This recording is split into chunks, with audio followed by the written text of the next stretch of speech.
Hi everyone, welcome back to my YouTube channel, that is Diksha Chauhan. If you are new, please do subscribe my channel. Thank you. So, this is the second video in which I'm going to talk about the syllabus section wise as well as the strategy you need to follow for the CTET paper. In this video, I'm going to discuss about the child development and pedagogy section, in which I divided them into three parts. First one is child and development, second one is inclusive education, third one is learning and pedagogy.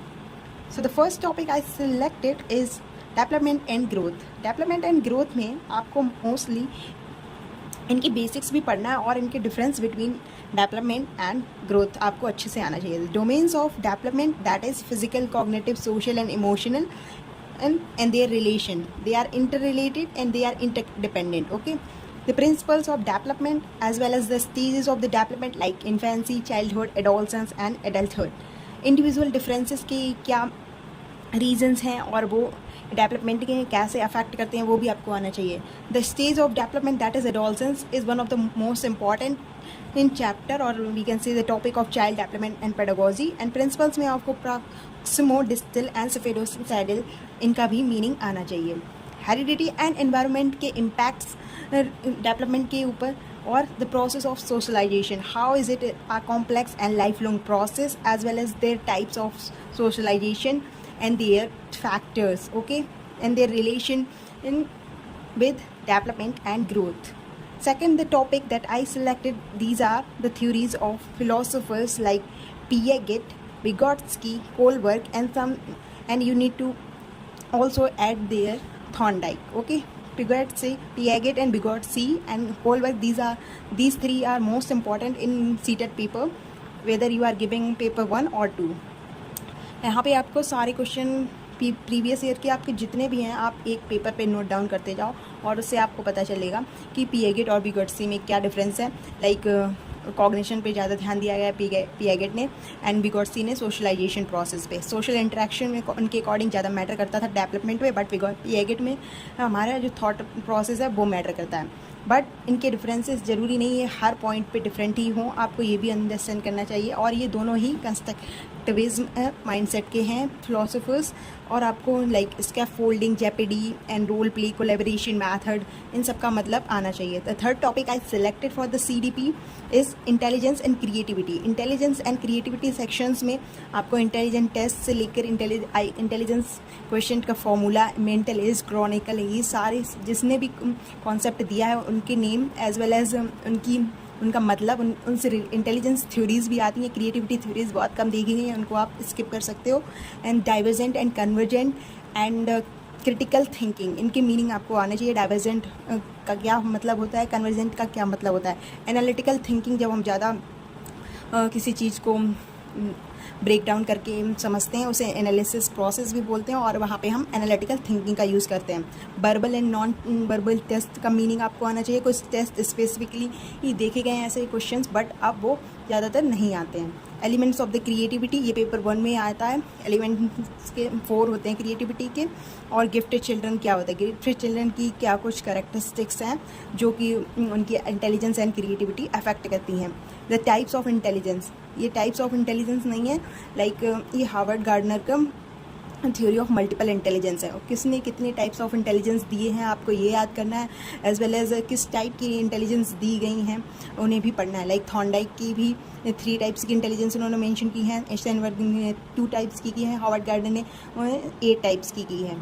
Learning and teaching, ये topic हम pedagogy section में रखा है. And behaviourism and constructivism का आपको meaning आना चाहिए और इनके डिफरेंसेस पता होने चाहिए. लाइक बिहेवियरिज्म मोस्टली इन्वायरमेंट पे डिपेंड रहता है, बट कंस्ट्रक्टिविज्म एक्सपीरियंस पे डिपेंड करता है. Evaluation and assessment is one of the most important chapter whether you are doing CDP और the subject wise pedagogy. Evaluation and assessment हमें आना चाहिए, इनका डिफरेंस क्या आना चाहिए. Evaluation is wide process while assessment is a short process. And qualitative and quantitative का भी डिफरेंस है. लाइक क्वालिटेटिव इन्वॉल्व करता है evaluation, but assessment is only quantitative in nature. Two types of assessment is seen like formative and assessment. इनके दूसरे भी नाम हैं assessment for learning, assessment of learning. इनके कुछ प्रिंसिपल्स हैं असेसमेंट के, वो भी पूछे गए हैं, like principle of reliability and validity. आपको ये ध्यान रखना है. और डिफरेंट टाइप ऑफ असेसमेंट आपको आने चाहिए like prognostic, diagnostic, formative, summative. ये और tools of assessment majorly related to formative assessment and summative assessment. और मेजरमेंट एंड टेस्ट का भी आपको डिफरेंस आना चाहिए. एप्टीट्यूड एंड अचीवमेंट टेस्ट क्या होता है, और different type of tools that is related to the assessment आपको आने चाहिए. Next one is the criterion and normative reference test. ये दो टेस्ट ऐसे हैं जो हर एग्ज़ाम में आपको एक ना एक क्वेश्चन आपको मिल ही जाएगा. क्राइटेरियन जब कुछ स्पेसिफिक हम मास्टर करते हैं टॉपिक तो क्राइटेरियन होता है, बट नॉर्मेटिव में कुछ वाइड वैरायटी होती है एग्ज़ाम्स की.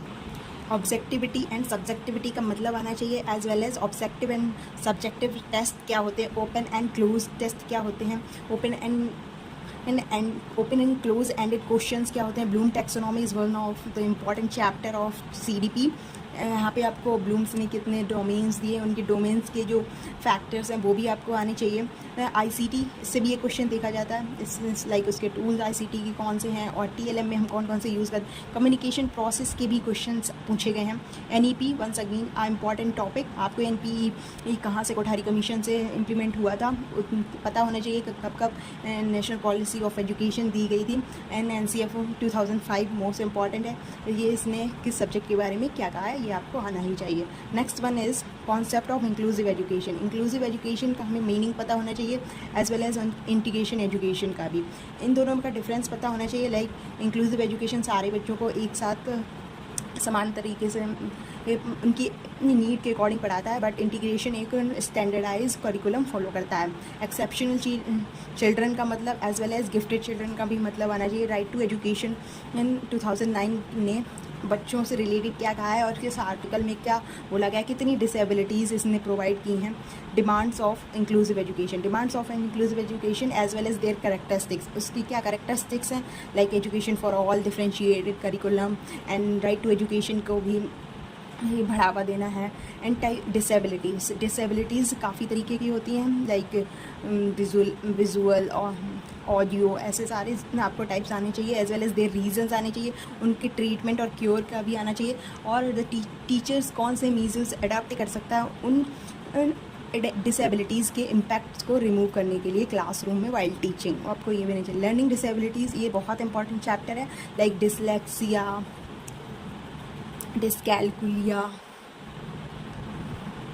Dyspraxia, ADHD, autism. ये बहुत सारे, ये हर बार आपको ये क्वेश्चंस मिलेंगे ही. डिसलेक्सिया एंड डिस्कैल्कुलिया ये मेनली न्यूरोलॉजिकल डिसऑर्डर है, ये आपको आना चाहिए. और ऐसी बहुत सारी डिसेबिलिटीज़ आपको PYQ एज वेल एज आपके पास कोई इंक्लूसिव एजुकेशन की बुक है आप वो फॉलो कर सकते हैं. और उनके measures as well as characteristics क्या शो होते हैं, जिससे आपको पता चल जाए कि उस बच्चे को कौन सी बीमारी है. ऐसे क्वेश्चंस भी आपने लास्ट ईयर जनवरी 2024 में ऑटिज्म से related as well as visual disorder से भी रिलेटेड क्वेश्चन आया था, तो आपको वो भी पढ़ना है. इतना पढ़ लेना है कि लाइक आपको पता चल जाए कुछ कैरेक्टरिस्टिक्स अगर क्वेश्चन में मेंशन की गई हैं, आप इजीली बता पाओ कि कौन सा बच्चा इस लर्निंग डिसेबिलिटी से जूझ रहा है. ठीक है. Third section is learning and pedagogy. Learning and pedagogy में लर्निंग एंड टीचिंग को मीजरली देखा गया है. और जहाँ पे लर्निंग है, learning means modification of behaviour. अब प्रोग्रेसिव एजुकेशन क्या होती है, कंस्ट्रक्टिविज्म क्या होती है, चाइल्ड एजुकेशन से चाइल्ड सेंटर एजुकेशन हम करिकुलम में अपने फॉलो करते हैं. लाइक NCF 2005 ने child centre education and progressive education के बारे में क्या बोला गया है. Motivation is also important for the children whom we are teaching. The types of motivation, there are two types of motivation, intrinsic and extrinsic. और उनकी लॉज मोटिवेशन की जो थॉर्नाइट ने दिए थे, as well as techniques we can apply in our classroom to increase the motivation of the students. ये भी question पूछा गया. और how to master a topic, वहाँ पे हम मास्टरी ऑफ द टॉपिक करते हैं, तो ये इंक्रीज़ करेगा मोटिवेशन को या डिक्रीज़ करेगा. ऐसे क्वेश्चन आपको आने चाहिए. लर्निंग थ्योरीज आपको आनी चाहिए. बिहेवियरिज्म एंड कंस्ट्रक्टिविज्म दो ही मोस्टली पूछी जाती हैं, इधर इट्स पेपर 1 और 2. The third one is cognition and emotion. Cognition and emotion का हम ये पहले से पढ़ चुके हैं कि जो भी डोमेन्स हैं डेवलपमेंट के, जो कि 4 डोमेन्स हैं, वो इंटर रिलेटेड है एंड इंटरडिपेंडेंट है। तो इट्स ऑब्वियस कि कॉग्निशन और इमोशन एक दूसरे से डिपेंड करेगा, ये क्वेश्चन भी पूछा जाता है। learning what is learning and its characteristics, as well as what are the processes that are consist of learning, maxims of learning, phases of teaching क्या होते हैं, labels of learning, जो 3 labels है ना, memory, understanding and reflection, उनके book इसने दिए हैं, उनकी क्या characteristics हैं आपको सारे आनी चाहिए। as well as principles of learning क्या है, methods of the teaching, ये भी एक important chapter है। like हमें avoid करना है lecture method, discovery method and experimental method आपको फॉलो करना है जब भी हम साइंस पढ़ाते हैं, और डिमॉन्स्ट्रेशन मेथड को भी आप साइंस में यूज़ कर सकते हो। लाइक अभी ये इंपॉर्टेंट चैप्टर है, टॉपिक है sorry, project and problem solving. हर बार इनसे क्वेश्चन पूछा गया, जो कि प्रोजेक्ट जो मेथड है वो किलपैट्रिक ने दिया है, जो कि स्टूडेंट था जॉन ड्यूई का, ये क्वेश्चन भी पूछा गया है। और इनका जो मेथड है प्रोजेक्ट एंड प्रॉब्लम सॉल्विंग, ये प्रैग्मेटिज्म, अमेरिकन फिलोसफी, साइकोलॉजी के ऊपर बेस्ड है, ये आपको आना चाहिए, इन दोनों के बारे में आना चाहिए। Even types of curves of learning, यहाँ पे 3 types of curves of learning, ये भी होना चाहिए। Role of a teacher related to curriculum as well as TLM का क्या यूज़ है, और इंडक्टिव एंड डिडक्टिव मेथड आपको आना चाहिए। इंडक्टिव में हम bottom to top approach follow करते हैं, वाइल डिडक्टिव में टॉप डाउन अप्रोच फॉलो करते हैं। एनालिटिक एंड सिंथेटिक मेथड में, एनालिटिक में कुछ भी हम एनालाइज करें तो कुछ बड़ी प्रॉब्लम को थोड़ी छोटे छोटे सॉल्यूशंस में हम सॉल्व करते हैं। सिंथेसिस में हम छोटे छोटे सॉल्यूशन से एक बड़ी प्रॉब्लम सॉल्व करते हैं, ठीक है। ऐसे कुछ आपको डिफरेंस आने चाहिए। सो इतने टॉपिक मैंने अरेंज किए हैं आप लोगों के लिए। So I hope this video will help you in your upcoming CTET paper. So thank you so much.